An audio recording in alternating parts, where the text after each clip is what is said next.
देखो, अगर तुम स्पाइडरमैन ब्रांड न्यू डे की स्टोरी जानना चाहते हो कि कॉमिक्स में स्पाइडरमैन ब्रांड न्यू डे के इवेंट्स में क्या हुआ था, तो उससे पहले तुम्हें वन मोर डे की स्टोरी जानना पड़ेगी। उसके लिए मैंने ऑफिशियली वीडियो बना चुका हूँ, तुम देख सकते हो जाके। उसे देखने के बाद यहाँ से तुम्हें पता लगेगा कि वन मोर डे की स्टोरी जहाँ पर एंड होती है वहीं से स्पाइडरमैन ब्रांड न्यू डे की स्टोरी स्टार्ट होती है। तो इस वीडियो से पहले उस वीडियो को जरूर देख लेना। तो बिना स्पाइडरमैन को घर से दूर रख के शुरू करते हैं। देखो, एक डील, एक सेक्रीफाइस और एक नई जिंदगी पीटर पार्कर ने मेफिस्टो के साथ एक ऐसी बार्गेनिंग की थी जिसका दर्द उसके दिल में हमेशा जिंदा रहने वाला था। अंत में की जान के बदले उसने खुद की शादी, अपना फ्यूचर, अपनी हैप्पीली एवर लाइफ सब कुछ कुर्बान कर दिया था। और इसी सैक्रिफाइस की अगली सुबह ही न्यूयॉर्क की हवा कुछ अलग सी थी। पीटर पार्कर एक अजीब सी रियलिटी में जागा है। उसका कमरा, उसकी जिंदगी सब वैसा ही लग रहा था, पर फिर भी सब कुछ बदला हुआ था। दुनिया को अब याद ही नहीं था कि स्पाइडरमैन ने कभी अपना चेहरा दुनिया को दिखाया था। उसका सिविल वॉर वाला अनमास्किंग कभी हुआ ही नहीं। मैरी जेन अब उसकी बीवी नहीं है, शादी कभी हुई ही नहीं। बस एक दूरी, एक खालीपन, एक इमोशनल गैप जो पीटर पार्कर कभी कह नहीं सका और एमजे समझ नहीं पाती। आंट मे की बात करें तो वो अभी उसकी जिंदा है, अच्छी हैं, और उसकी मुस्कुराहट पीटर को याद दिलाती रहती है कि उसने ये सब क्यों किया। और यही स्पाइडरमैन वन मोर डे के इवेंट के बाद की शुरुआत थी, जिसे हम सब ब्रांड न्यू डे के नाम से जानते हैं। पीटर की लाइफ दोबारा से उसी पॉइंट पर आकर खड़ी हो गई जहाँ से उसका सफर शुरू हुआ था। उसे फाइनेंशियल प्रॉब्लम होती है, उसका रेंट ड्यू होता है, जॉब कोलैप्स हो जाती है और स्पाइडरमैन की रिस्पॉन्सिबिलिटीज तो तुम जानते ही हो। ब्यूगल अब उसके घर जैसा नहीं रहा। इस बार सिर्फ जे जोना जेमसन ही नहीं, पूरा पेपर क्रैश हो चुका था। उसकी जगह एक फ्लैशी मॉडर्न टैबलॉइड ने जगह ले ली थी, डीबी। पीटर वापस फोटोग्राफी लेकर जाता है, बट हर जगह उसे रिजेक्शन ही मिलता है। एक तरह से वो वापस वही स्ट्रगलिंग न्यूयॉर्कर बन जाता है। But that's what Spiderman always was, एक बंदा जो गिर गिर कर दोबारा खड़ा होता है। ब्रांड न्यू डे का सबसे बड़ा इम्पैक्ट तब आया जब न्यूयॉर्क की अंडरवर्ल्ड में एक नया नाम गूंज उठा, मिस्टर नेगेटिव। दिन में उसका नाम होता है मार्टिन ली, जो कि एक सोशल वर्कर था, पर रात में वो एक ब्लैक व्हाइट एनर्जी वाला क्लाइम रॉड बन जाता है। अब तुम मिस्टर नेगेटिव के बारे में जरूर जानते होगे अगर तुम कॉमिक्स बुक पढ़ते हो। ये गॉब्लिन की ही तरह स्पाइडरमैन का एक बहुत बड़ा विलन होता है।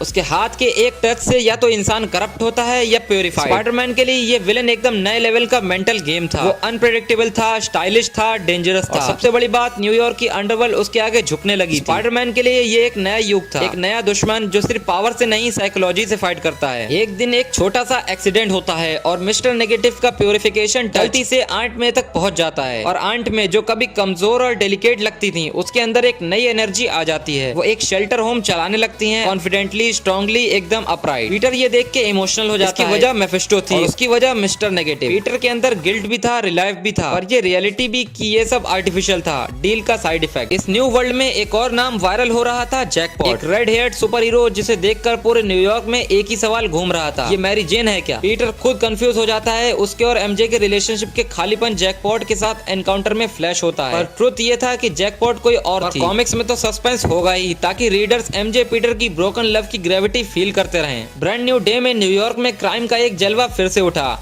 एक क्रीपी म्यूटेंट विलन जो कि ड्रग्स के एक्सपोजर के बाद म्यूटेट हो गया, और एक ग्लाइडर पर चलता गॉब्लिन जैसा मास्क जो शहर को डर के जंगल में बदल रहा था। स्पाइडरमैन के लिए ये सब वापस एक ओल्ड स्कूल राइड थी। Punches, kicks, web slinging, chase, humour, एकदम classic heroic night. Brand new day के बीच बीच में एमजे नजर आती रहती थी, पीटर से मिलना, बात करना, पर दोनों के बीच एक शर्म, डिस्टेंस, एक अनसॉल्व्ड टेंशन रहता था। वो शादी के मेमोरीज उनके पास नहीं थे, पर एक एम्प्टी फीलिंग दोनों में जिंदा थी। कॉमिक सबटेंटली हिंट करती थी कि एमजे को कुछ शैडो मेमोरीज महसूस होती हैं, पर वो कभी बोलती नहीं थी। पीटर पार्कर हर बार उससे मिलता था, तो उसकी आंखों में जो साइलेंस होता था ना, वो उसे तोड़ कर रख देता था। स्पाइडरमैन का मिशन कभी रुकता नहीं। ब्रांड न्यू डे का कोर ये था कि स्पाइडरमैन को वापस फ्रेंडली, एक नेबरहुड ग्राउंडेड हीरो बनाया जाए। नहीं कोई एवेंजर्स ड्रामा, नहीं कोई दुनिया खत्म होने वाला मुद्दा, बस एक बंदा, एक मास्क, एक शहर, एक दिल जो 1000 प्रॉब्लम्स के बावजूद लोगों को बचा रहा है। पीटर की लाइफ काफी टफ थी, उसमें दर्द था, उसमें फाइट भी, और यही एक स्पाइडरमैन की पहचान है। इस आर्क के एंड में एक बात तो क्लियर हो जाती है, पीटर और एमजे का प्यार कभी रियल सेंस में खत्म नहीं हुआ। रियलिटी ने इरेज भले ही किया हो,